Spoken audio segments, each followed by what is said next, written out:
Coming up in our She is Wisdom segment, we're diving into an episode all about the juggling act of being a busy woman, mum and business owner.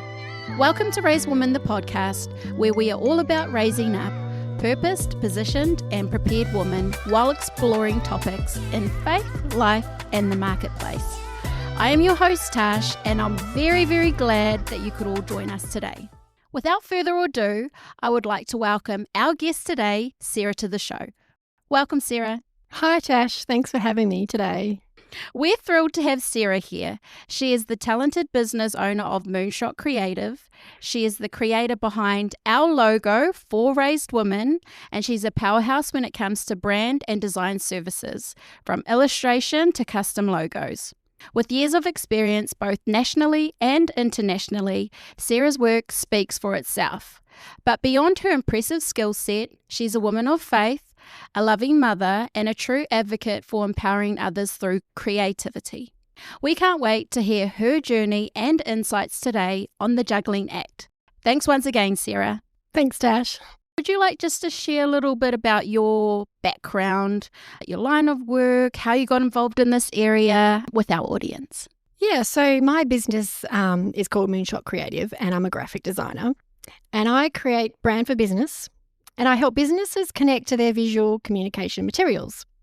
So one of my key strengths is I pick up corporate character traits and I trans that into a visual message.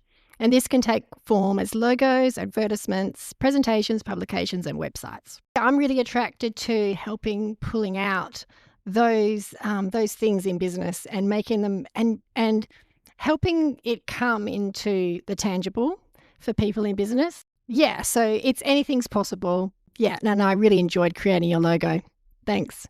The next question I'm going to ask is more around, would you like to share with us your experience on being a business owner and a mum? I've always been grateful that I've been able to continue on with my line of work once having kids. It really kept me grounded in the transition to motherhood. You know, motherhood, when you're first introduced to it, you don't know what to expect. You have to hit the ground running.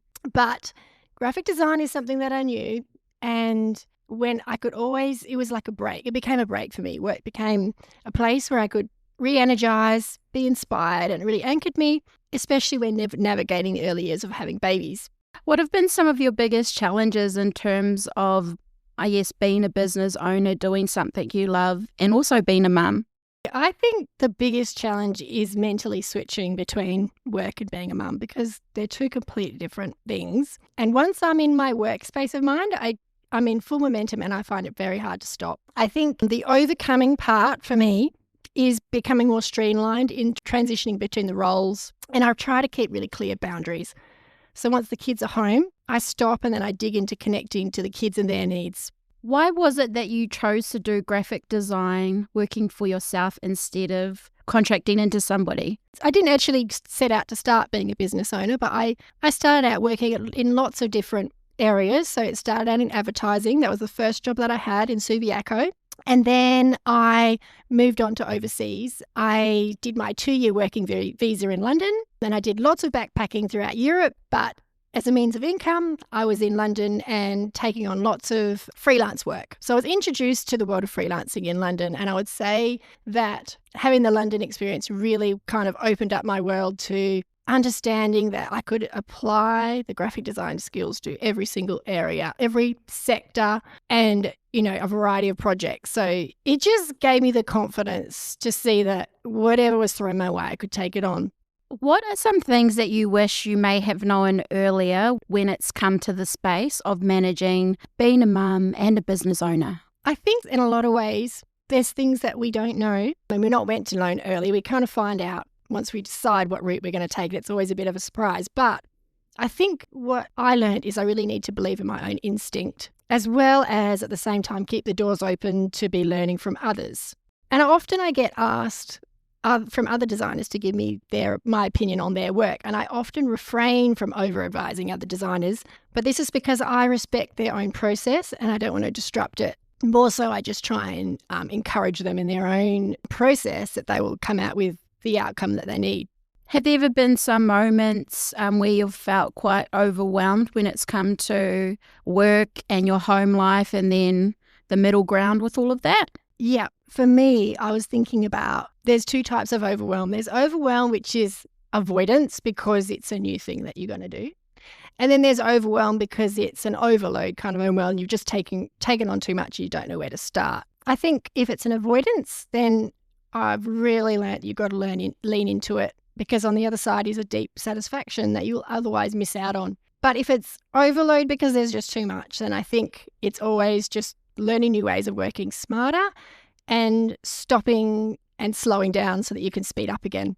What's an example of you working smarter? Okay, a practical way of working smarter is outsourcing and learning from other people, because you can, by asking a question, you can quickly get up to speed if you need to, instead of spending hours on Google trying to figure it out for yourself. Just reach out and ask for some advice, bounce some ideas off your colleague. Yeah, and outsourcing too. Don't think that you need to do it all on your own. And in fact, you can't. You're going to achieve greater outcomes and be able to deliver a wider expanse of concepts and ideas to your clients if you've got, another graphic designer at hand, or someone that is just much better at web developing than what I am. So, yeah. How do you cope when things don't go as planned? You always need to be prepared for the unexpected. And by the time a job has found its way to me, sometimes it's already urgent. So I'm already kind of in that frame of mode of thinking anyway. But I think with the backing of your own experience, then you start to know what you're doing. And there is an assurance in knowing that there's a solution to every problem. But also I do kind of look at a crisis happening within a project. It's just an opportunity to gain client trust. And there's definitely a strength in being able to manage difficult situations.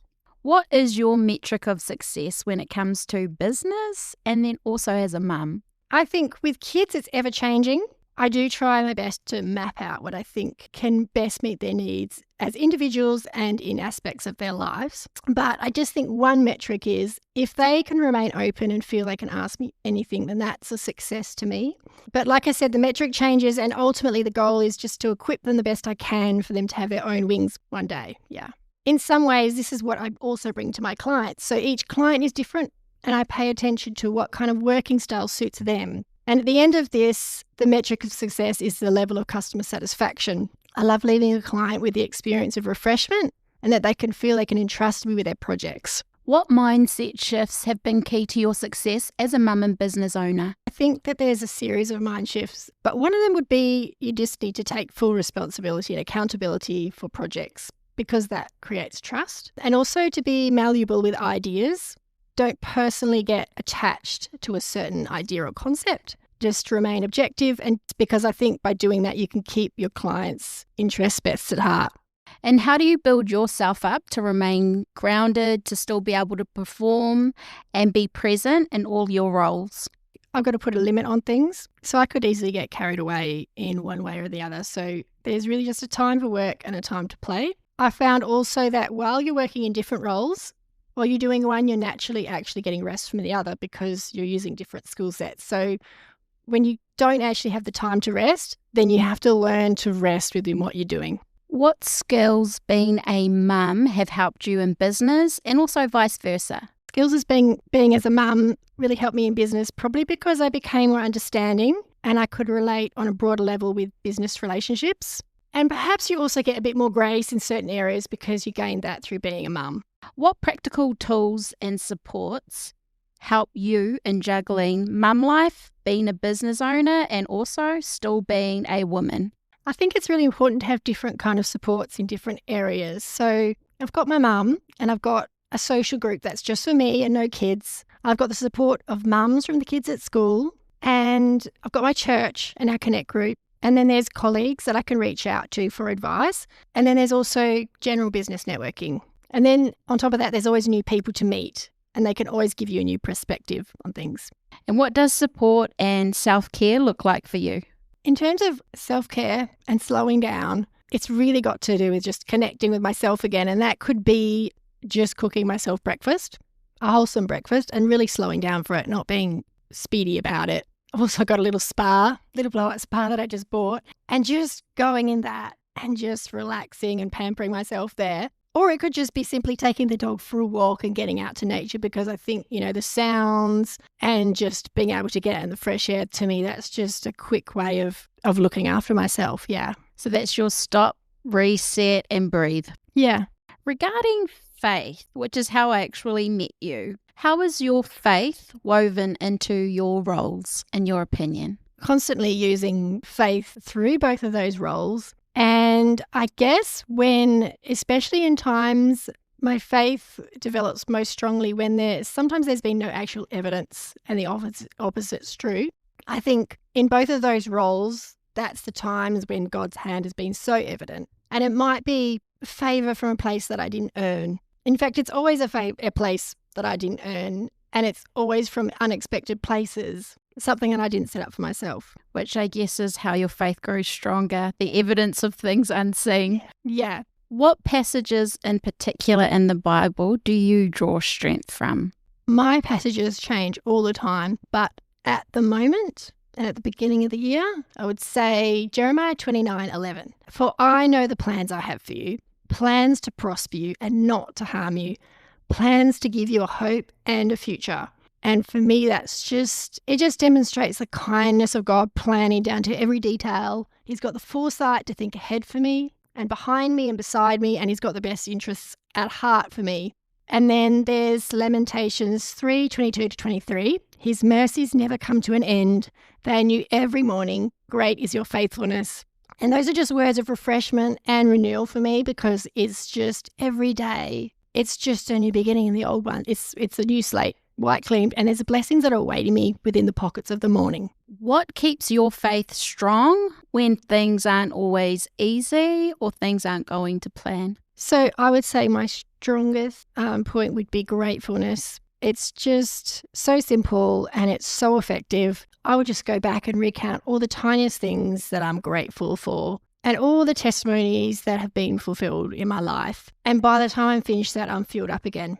Well, God's word does say praise is a double-edged sword. Yeah, and also have the audacity to have faith when, it just seems so impossible and not apparent where your favor is going to come from. And it does come. It does come because it's so exciting, because this works and it happens. It comes every time. You're like, oh, there. Yeah. So that's so typical God, what he does. Absolutely agree with you. Do you have any last pieces of wisdom that you would like to share with our community when it comes to the juggling act of being able to juggle, being in different spaces, doing different things while still remaining grounded? I do break things up in the day. If I'm exhausted, I put little borders around them. And I think creating borders around things, that really helps. And that could come as a rest. It could be coming back and reading a verse that strengthens you. But it's just putting that little frame around that intense amount of work that you might be doing. And also like with having children as well. If it's things that are intensely required with them, just take some time out and reframe it. And then you can, address what it is that you might be needing to help them with. Yeah, and you can just keep strong and steady in that way. What would your advice be to someone listening out there who is really just struggling to hold it all together when it comes to either being a mum, working full-time, being a business owner and juggling a lot of things, and she's just at her absolute wit's end? Don't discount what a really good job that you're doing and go back and look on what you are doing that's being great, because I think the moment that you get overwhelmed, you can quickly throw everything out and say, I'm overwhelmed. How am I going to manage with this? But actually you are doing a really good job. You just need to kind of put that boundary in again and just, reestablish your step just in a small way. And it's just one step at a time. Just do a small thing and you'll realize that it's actually not as big as what you made it out to be, because some of it is define what the overwhelm is. It might be that you don't actually want to do it. Why don't you want to do it? And then find reasons of wanting to. And I think that helps you, energizes you to find the purpose in the way forward. Yeah, I think that would be my advice. That's great advice. Well, Sarah, thank you for joining us today. I've really appreciated everything it is that you've shared, hearing a little bit more about your journey, speaking to everybody about the topic of the juggling act and just how you've done that. Yeah, thanks, Tash, for having me. It's been a pleasure. As we wrap up today's episode, we're so grateful for the wisdom that's been shared today. A big thank you to our listeners for tuning in. Be sure to stay connected, share this episode with someone who may relate, and please leave us a comment to tell us what you thought. Until next time, I'm your host, Tash. Please take care and thank you for joining us.